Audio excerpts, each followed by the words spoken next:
LVDT, Linear Variable Differential Transformer.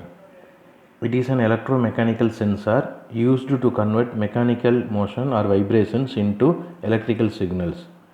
LVDT அப்படிங்கிறது வந்து ஒரு சென்சார், மெக்கானிக்கல் சென்சார்னு சொல்லுவாங்க. மெக்கானிக்கல் மூமெண்ட்ஸை அல்லது ஒரு வைப்ரேஷன்ஸ் எல்லாம் எல்லாமே என்னென்னா எலக்ட்ரிக்கல் சிக்னல்ஸாக கன்வெர்ட் பண்ணி கொடுக்கும். இதுதான் எல்விடிடியோட மெயின் இம்பார்ட்டன்ஸ். என்ன பிரின்சிபலில் இது ஒர்க் ஆகுது அப்படின்னா மியூச்சுவல் இண்டக்டன்ஸ். அதாவது when a current carrying coil is having a magnetic field around it and EMF is induced in a coil adjacent to it.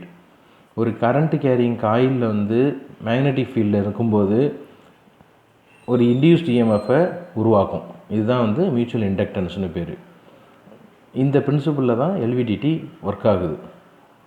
அதாவது இப்போ ஒரு எக்ஸாம்பிளுக்கு இதுதான் கரண்ட் கேரிங் கண்டக்டர். இந்த காயிலில் வந்து கரண்ட் பாஸ் ஆகுது. அப்போ வந்து இது வந்து ஒரு மேக்னெட்டிக் ஃபீல்டை உருவாக்கும். எங்கன்னா பக்கத்தில் இருக்க காயிலுக்கு. இதுக்கு பேர் தான் மியூச்சுவல் இண்டக்டன்ஸு. இந்த பிரின்சிபலில் தான் எல்விடிடி ஒர்க் ஆகுது. கன்ஸ்ட்ரக்ஷன் பார்த்திங்கன்னா இதான் அதோட டிசைன். மெயின் காயில் ஒன்று இருக்கும், அதான் ப்ரைமரி காயில். அந்த மெயின் காயிலுக்கு பக்கத்தில் அந்த பக்கம் ஒன்று, இந்த பக்கம் ஒன்று, 2 செகண்டரி காயில் இருக்கும். இங்கே பார்த்தீங்கன்னா இந்த டயக்ராமில் இந்த சென்டரில் இருக்கிறது ப்ரைமரி காயில், இதுக்கு இந்த பக்கமும் இந்த பக்கமும் இருக்கிறது செகண்டரி காயில். நடுவில் இருக்கிறது ஒரு ஹோல் மாதிரி இருக்கும், அதுக்குள்ளே தான் அந்த கோர். இந்த மெட்டீரியல் நிக்கல் அயானில் செஞ்ச மெட்டீரியலு. இதுதான் வந்து உள்ளுக்குள்ளே மூவ் பண்ணக்கூடியது. இதுதான் கோர். இதுதான் அதோட கன்ஸ்ட்ரக்ஷன். இதில் பார்த்தீங்கன்னாக்கா ஸ்டெயின்லெஸ் ஸ்டீல் ஹோசிங் அண்ட் எண்டு கேப்னு இருக்கும். இந்த அரேஞ்ச்மெண்ட் வந்து ஸ்டெயின்லெஸ் ஸ்டீலில் இருக்கும். அதுக்கப்புறம் வந்து மேக்னெட்டிக் ஷீல்டு ஒன்று, மேக்னெட்டிக் ஷெல் உள்ளுக்குள்ளே இருக்கிறது.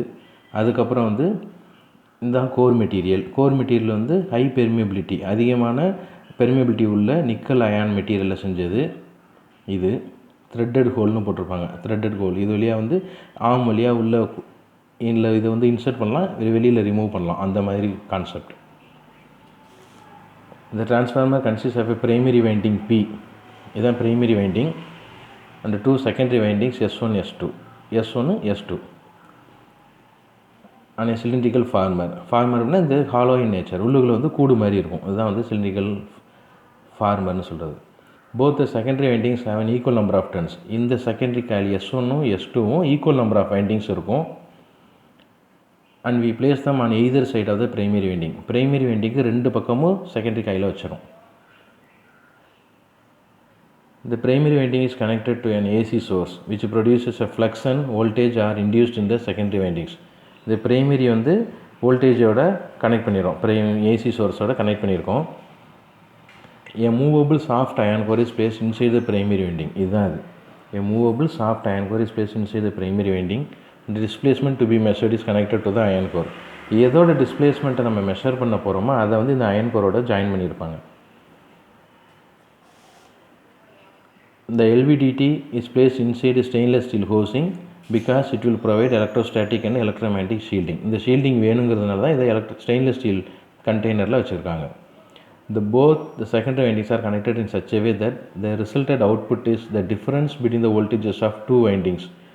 இங்கே பார்த்தீங்கன்னா அவுட்புட் எப்படி எடுக்க போகிறோம் அப்படின்னா இந்த 2 இதோட டிஃப்ரென்ஸ் தான் இங்கே அவுட்புட்டாக காமிக்கும்.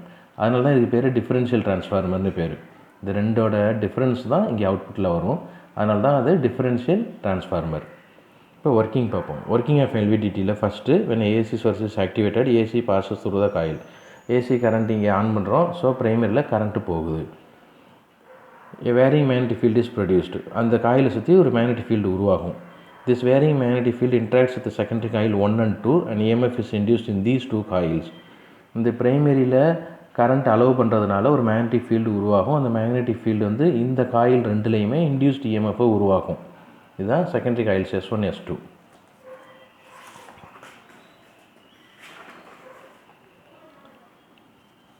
அதுக்கப்புறம் E0 = ES1 ES2, இது general formula.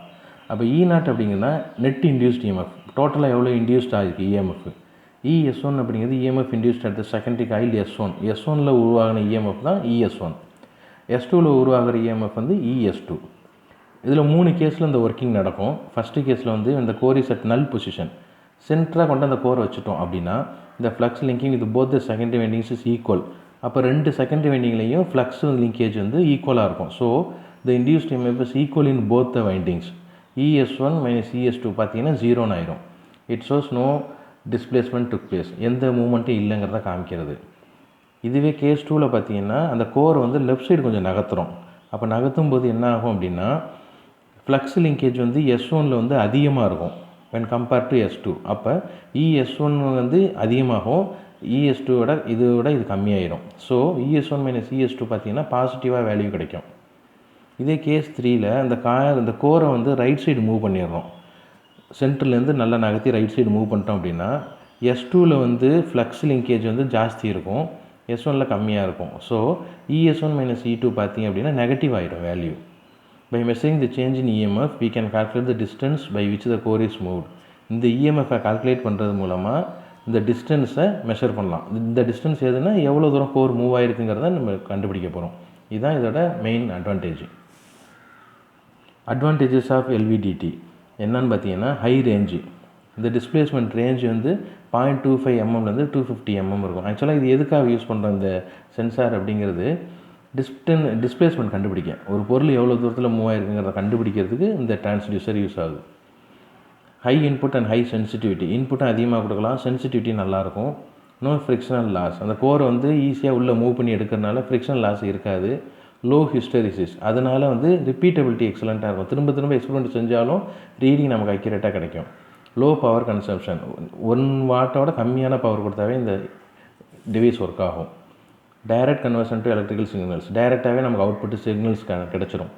It is also use as secondary transducer. Secondary டிரான்ஸ்டியூசராக இந்த இன்ஸ்ட்ருமெண்ட்டை நம்ம யூஸ் பண்ண முடியும்.